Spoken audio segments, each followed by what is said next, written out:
Bonjour à toutes et à tous, bienvenue sur cette nouvelle vidéo. Aujourd'hui, donc après quelques temps d'absence, je vais faire une petite présentation de mon portefeuille et de la plateforme Morning. Donc, ça fait quelques temps que j'ai pas fait des vidéos, mais j'espère pouvoir reprendre le fil assez rapidement. Le but étant de plutôt apporter de la régularité et un contenu qualitatif plutôt que faire plein de vidéos, mais être trop en difficulté pour les réaliser. Aujourd'hui, je vais vous présenter déjà premièrement la plateforme Monink, qui est une plateforme que je connais depuis quelques temps, que j'aime bien par sa simplicité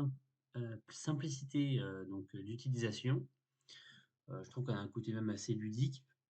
Donc c'est pas une plateforme, la plateforme la plus enrichie, vous aurez le plus d'informations, mais c'est une plateforme qui permet d'avoir une certaine analyse de l'action, de filtrer quand même par certains éléments structurants d'analyse et qui permet déjà d'avoir pas mal d'informations.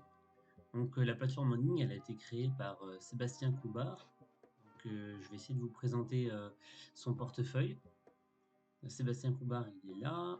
Il a plusieurs portefeuilles. Alors on va se concentrer uniquement sur le portefeuille dividende. Et donc, vous voyez, aujourd'hui, c'est la valeur de son portefeuille.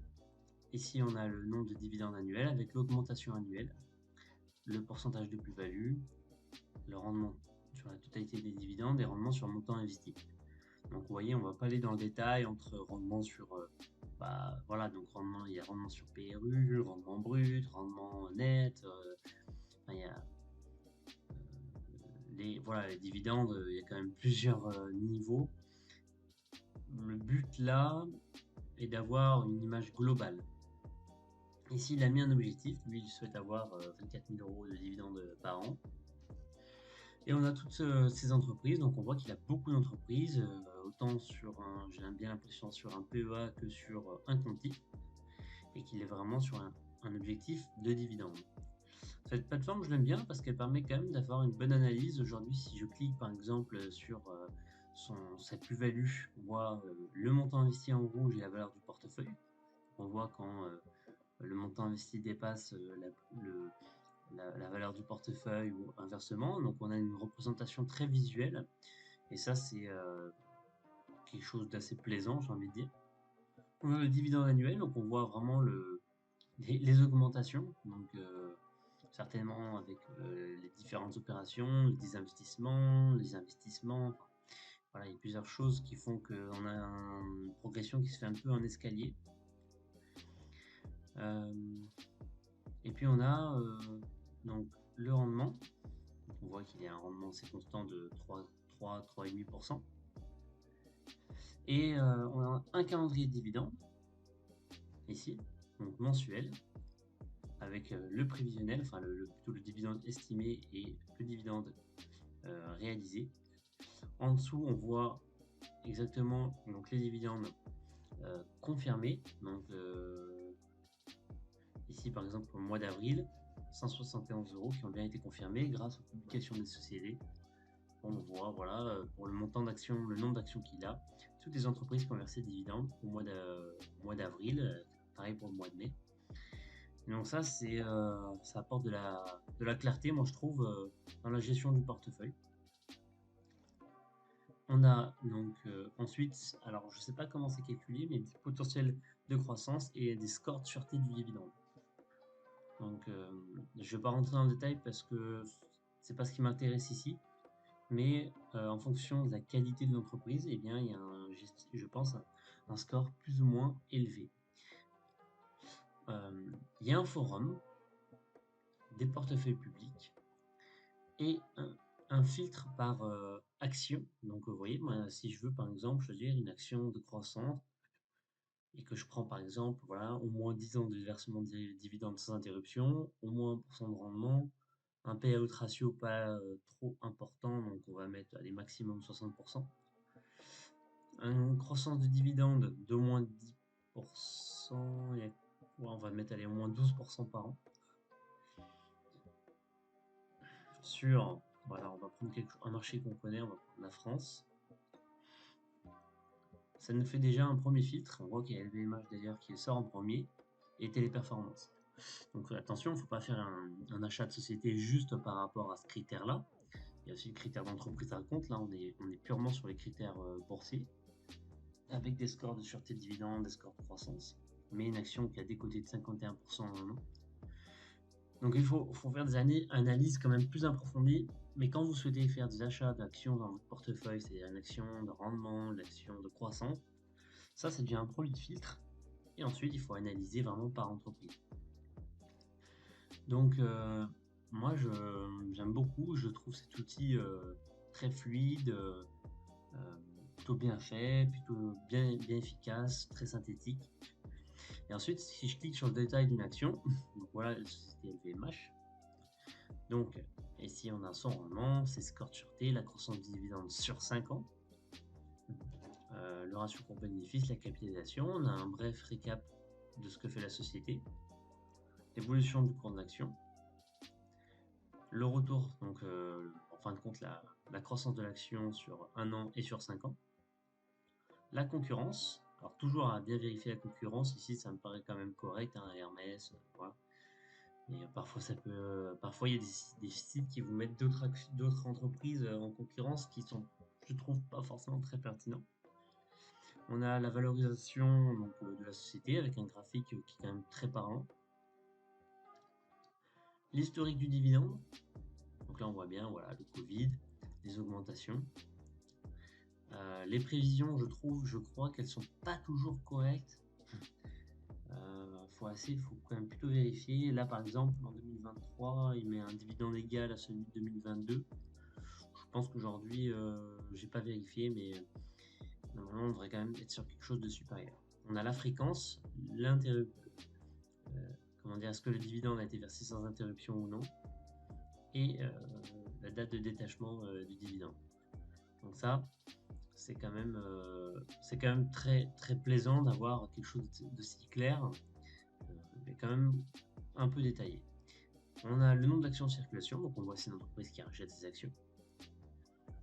Un commentaire, alors qui vaut ce qu'il vaut, hein. Là pareil, il faut analyser. On voit Clément Mourceau, conseiller en investissement financier agréé, c'est bien, mais bon, il faut aller plus loin, hein, savoir qui est cette personne.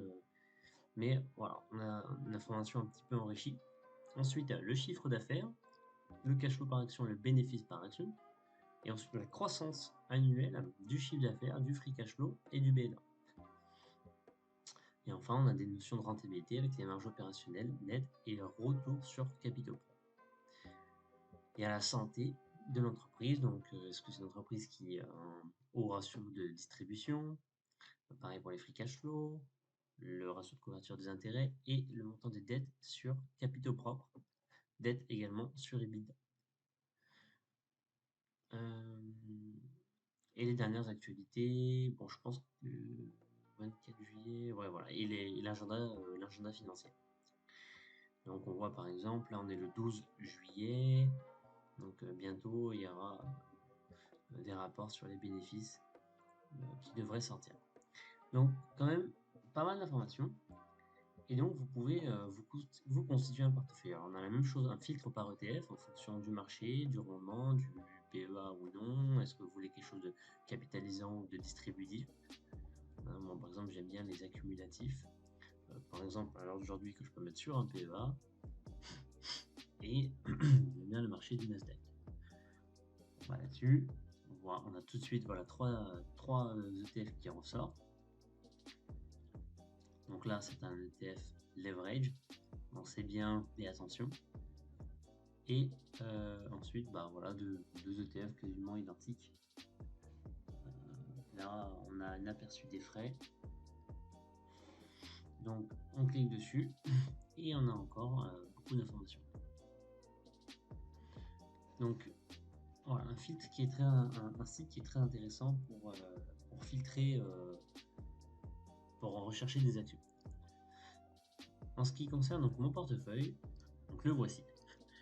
Donc sans entrer trop dans le détail, voilà la valeur de mon portefeuille avec sa plus-value totale, le total des dividendes annuels et ma rentabilité totale des dividendes et rentabilité sur mon temps investi.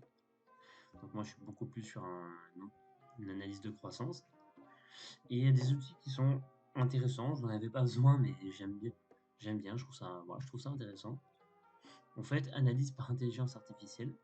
Et là, ça vous donne une analyse un peu de votre portefeuille. Donc moi, bon, je vous laisserai lire, mais voilà, donc les différentes actions du portefeuille, c'est pas principalement axé sur de la croissance. On va avoir beaucoup de LVMH, de Kering, euh, et, euh, et le Lixor Nasdaq 100 qui me donne un accès au marché américain. Donc ça me fait une croissance élevée.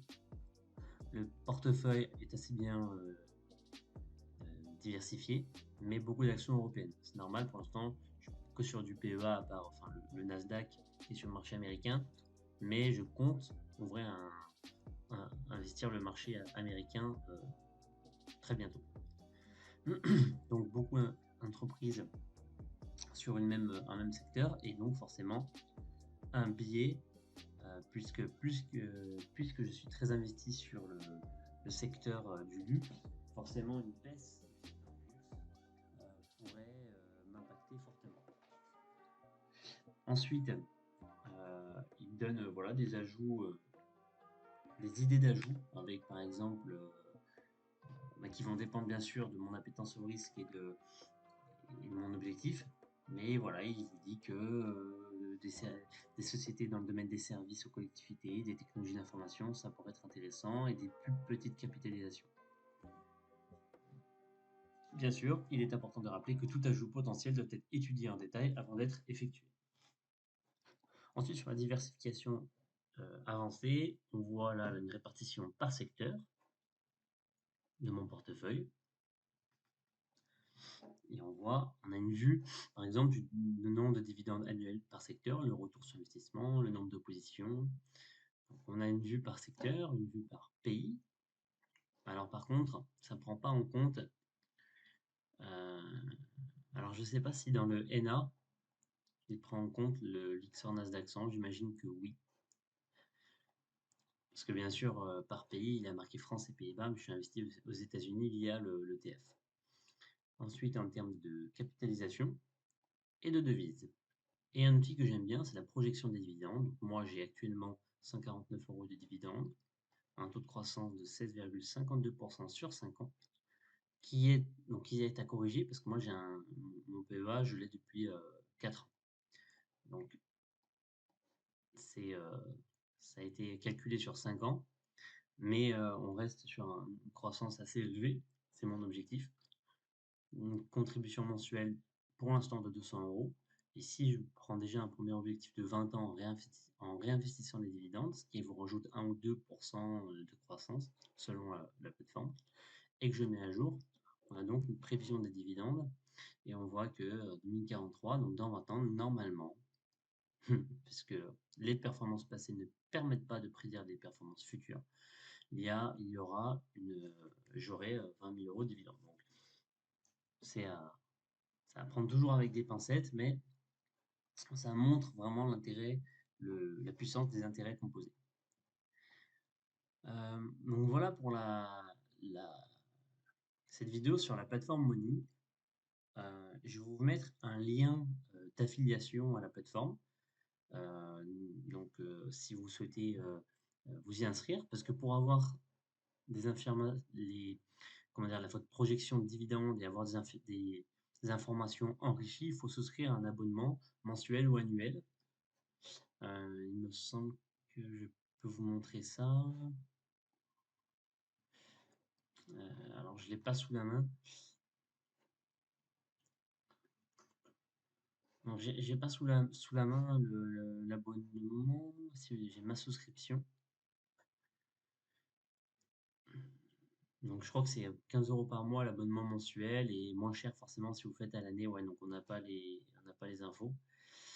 Donc, je vais vous mettre un lien d'affiliation. N'hésitez pas à, ne serait-ce déjà aller voir la plateforme Morning, même sans souscrire à quoi que ce soit, hein.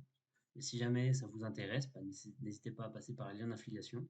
Moi, c'est une plateforme que j'utilise un peu, qui m'intéresse, qui est vraiment simplifiée, qui permet déjà d'avoir une bonne première image de son portefeuille. Donc voilà, j'espère que cette vidéo vous aura plu et je vous dis à très bientôt pour une prochaine vidéo.